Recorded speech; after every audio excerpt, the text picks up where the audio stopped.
What is up, everyone? It's Redis Power back with the next toy review. And as promised a week ago, if I'm not mistaken it was a week ago, here he is out of his box, Figma, Kamen Rider Dragon Knight, Kamen Rider Strike. May I say he is a very nice figure. And I'm not doing this in a third person view again, because not everybody was actually, they didn't really enjoy the way I did the last Kamen Rider Dragon Knight toy review. Which, I can't blame you, because it was kind of stupid of me to actually put myself on camera as well, and holding the figure so far back that you couldn't see the details. So I do apologize about that, but I'm not going to redo that one over again, so tough luck. Go look it up on somebody else's video for Kamen Rider Torque. There's more Figma reviewers out there besides me. So, with that out of the way, let's just go ahead and talk about Strike. He is a very nice figure. He has a very nice character, and I do love this character in each and every way. Whether it's being good at one point, or being dark and sinister at the next point. And of course by that I'm talking about who is also known as JTC from Kamen Rider Dragon Knight, if I'm not mistaken. So, this is him, right here.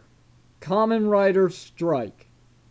Or also known as, if I'm not mistaken, JTC. He's very nice, isn't he? I love the color scheme. The black and the purple and the silver, the gold. It all goes together very nicely. He's even got a little bit of yellow right there. Or that could be just the gold.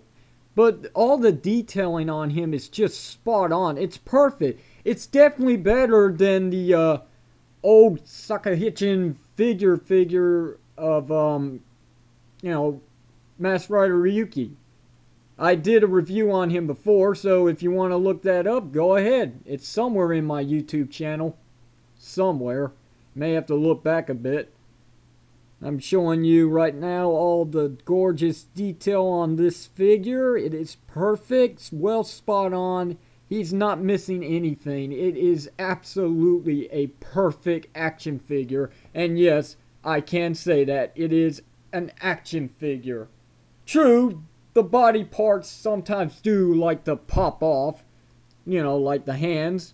But they're for main reasons as well. And I find it kind of cool because if I want to do a stop motion film, hint hint, with some like fatalities, I could cut his head off. That'd be awesome, wouldn't it? But nah, people would be complaining, they'd be flaming me, especially if I kill Strike in a video. That would be the most disappointment that anybody has ever seen me actually come up with. Really. To decapitate such an evil character, that would be really, really sad. But for the heroes, that would be quite a relief. But other than that, let's just get back to the figure, shall we? Articulation's okay for this one. He's not as articulated as the other Kamen Rider Dragon Knight Figma figures. Why?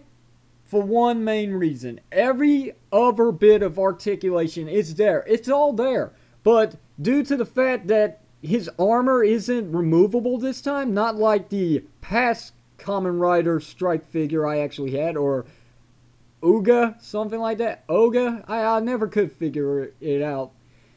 His armor separated in two parts. The upper, chest armor. It's separated in two pieces, but for this Figma figure, it's all one.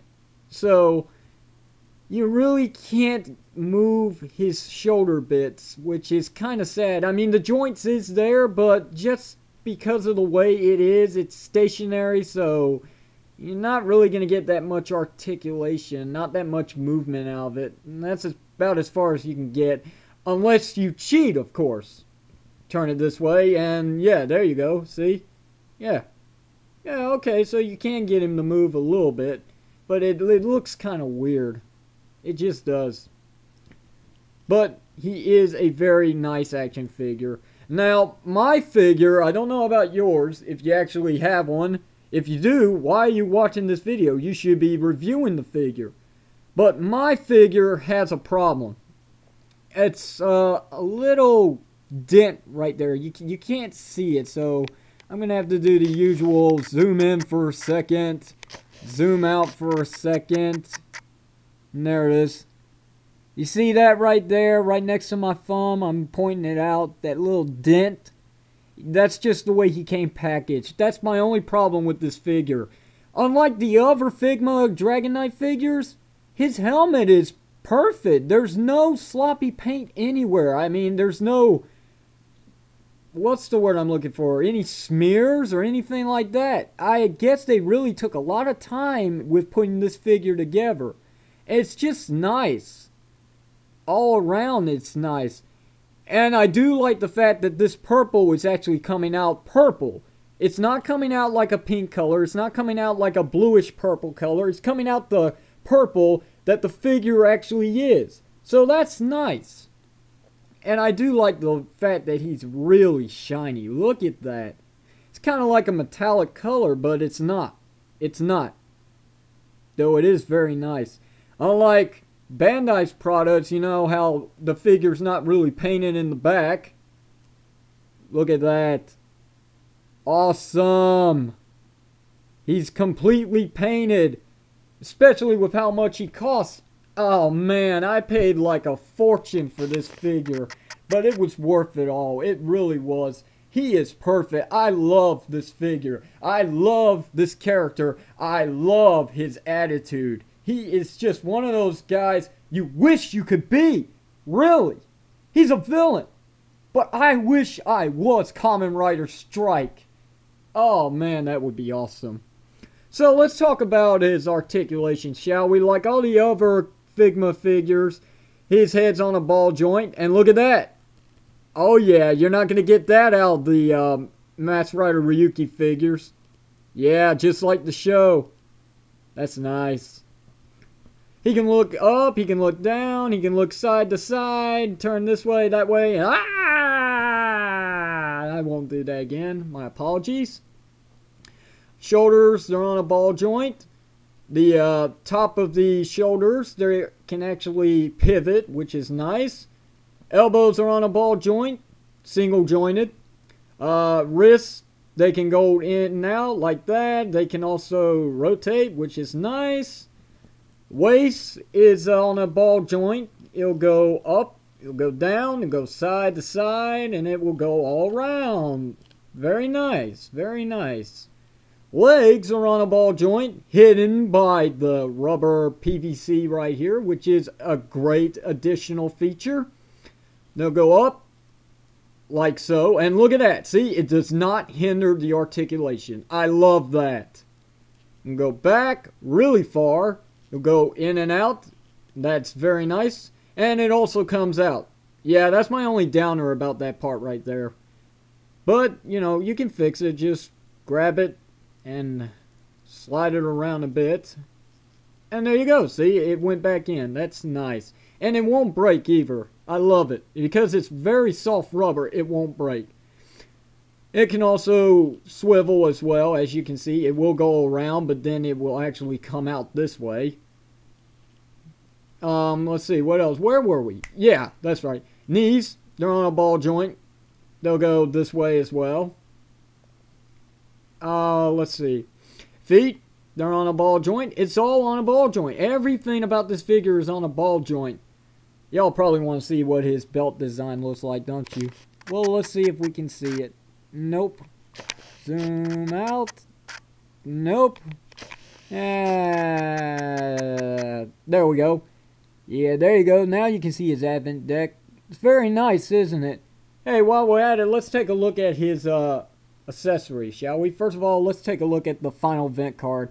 Oh, it's coming out perfect on the camera. There you go. You can see it.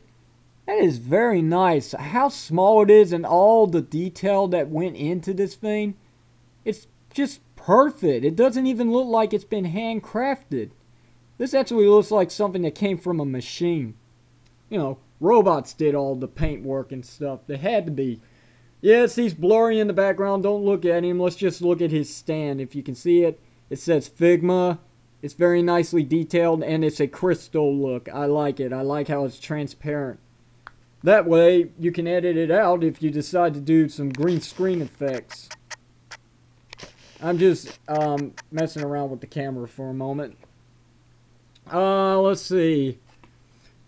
There's the hole, there's the peg, as usual. Just pop it in there. It is kind of hard for him. I mean, I thought Torque was tough, but this guy is really tough getting in there. And yeah, he's floating first. Yeah, let's see. He's floating. Let's get him in like a kick move or something. I don't know. Oh, he lost his hand.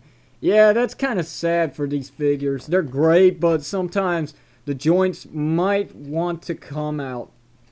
And you have no say-so. You really don't. So yeah, he's kicking. As you can see, here's the box. I'll let you see. There you go.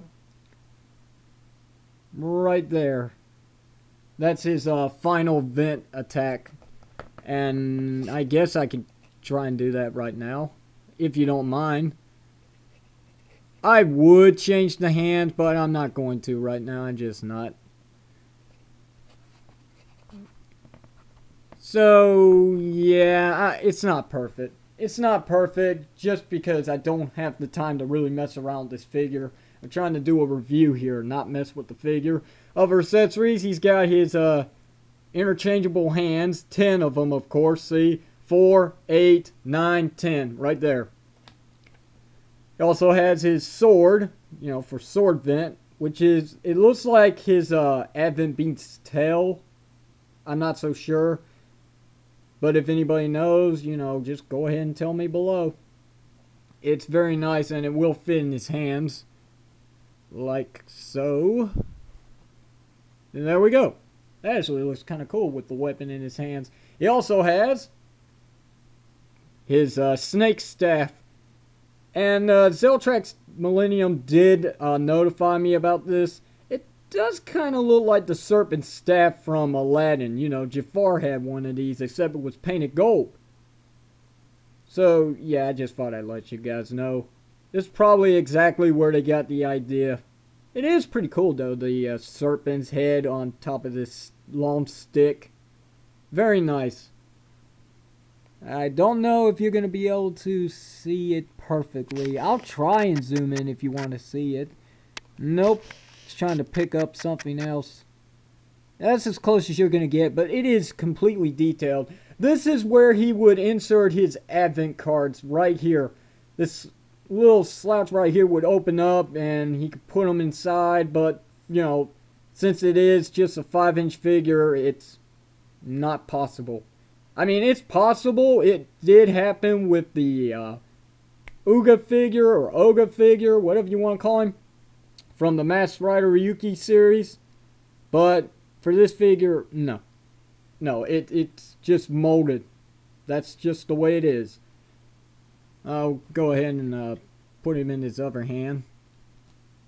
And there we go. Now he's got 2 weapons, which is very nice. One last accessory he came with. He doesn't come with as many accessories as Kamen Rider Dragon Knight did. And, you know, to be honest, it's actually kind of accurate because he didn't really have that many weapons. He also has the Figma plastic bag. Ooh, yeah. Who cares? If you got Ziploc bags, they work better because they come in better sizes. This is really small. I guess you can kind of fit the figure, the stands, all his accessories in if you know, take the time. Then again, you might want to keep him in his box for storage because at least the box will be dented up, but the figure inside will be safe, depending on what you put on top of the box itself. Okay, so I'm getting a bit ahead. And I don't have much time left on this camera. The batteries are getting ready to die. So for one last thing with Kamen Rider Strike, here's a size comparison between him and Kamen Rider Incisor. And as you can see, Incisor is a bit taller. He's a little bit taller. They're about the same size, but Yeah, Incisor is a tad taller than Strike. I guess that's kind of cool because that means they're working on scale as well with these figures, unlike some other toy companies. And sorry, my bad. But yeah, I mean, it's great figures, very great. I love these Figma figures; they are just awesome. And I have seen the first look at the upcoming Figuarts Match Rider Ryuki figure. And don't get me wrong, it looks nice. And he comes with his Dragator, whatever you want to call it, his Advent Beast, which is a big plus. And sadly, though, that makes the Figma figure a bit disappointing. But it's not really painful if you don't want the Advent Beast, so it's okay. But my only problem with that figure is he looks, the way that he's designed, he looks kind of anime-like. I mean, he looks too skinny. And then again, you know, I'm just going by perspectives here. I've only seen one product image for that figure, but not the actual figure itself in the box. It was just a prototype. And it don't come out till August, so who knows? I might pick him up, and then again, I might not, because by the time that figure comes out, I'll have almost all the Figma Kamen Rider Dragon Knight figures, so there really would be no point except to get the Advent Beast. That would be the only way, unless Figma does decide to continue on with Kamen Rider Dragon Knight accessories. That would be nice. Very nice. That would be just like the multiple weapon packs that came with the McFarlane Halo figure line. That would be awesome, but expensive. So yeah, there you go, guys. I'm pretty much done with this review. I'm just going to go ahead and tell you my final thoughts on him. For $100, no, not really. I'm honest. Honestly, no. He really isn't worth it for $100. That's a bit too much. If you could actually find him for a cheaper price, then he would be worth it. If he was down to at least 75, I'd say buy him. But 100, no, not really, because he really doesn't come with that many accessories like Kamen Rider Dragon Knight did, and even Wing Knight. I do plan on doing more Figma Kamen Rider Dragon Knight reviews, but it may be a little time before I can actually find time to do anything at all. Now, I'm also working on some stop motion films, so it's gonna be hard to squeeze toy reviews and stop motion work in at the same time. So, probably gonna be a week by week basics. So, is the figure actually worth it for the price? No. But the figure itself, if you can find it for a cheap price, get him. Get him, because this may be the only Strike figure that you can get for a very, very long time. Because with the way the figure arts are done, they aren't coming out anytime soon. So, there you go, guys. You wanted my opinion? There's my opinion. And that is the end review for Figma Kamen Rider Dragon Knight Kamen Rider Strike. If you enjoyed this review, I hope you'll rate, comment, subscribe to Rate Is Power. If you got any questions, just leave them below or PM me at any time, and I'll try to answer them as soon as I can. And until the next toy review or whatever videos come up on YouTube by me, this is Rate Is Power / Sonic Ranger signing out, and I'll see you guys on Ranger Board. Take care, and bye-bye for now.